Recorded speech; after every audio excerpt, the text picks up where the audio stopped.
નમસ્કાર મિત્રો, અત્યારના સૌથી મોટા સમાચાર સામે મળી રહ્યા છે.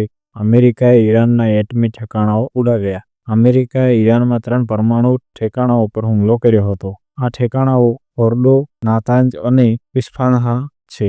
આ હુમલો રવિવારે સવારે ભારતીય સમય મુજબ સવારે 4:30 વાગે થયો હતો. ઈરાન પર હુમલાના લગભગ 13 કલાક પછી યુએસે સંરક્ષણ મંત્રાલયે હુમલાની વિગતો આપી હતી. Joint chief of staff general Dan કેને જણાવ્યું હતું કે આ મિશનમાં 125 વિમાનો સામેલ હતા.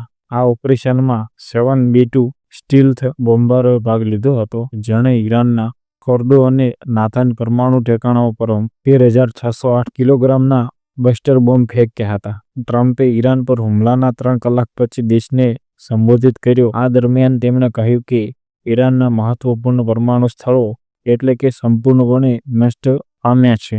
બોમ્બનું આખું કન્સાઇનમેન્ટ ફોર્ડો પર છોડવામાં આવ્યું છે. અમેરિકન રાષ્ટ્રપતિએ ઈરાનને ધમકી આપી હતી કે અને કહ્યું હતું કે હવે તેણે શાંતિ સ્થાપિત કરવી જોઈએ. જો તે આમ નહીં કરે તો તેના પર વધુ મોટો હુમલો કરવામાં આવશે.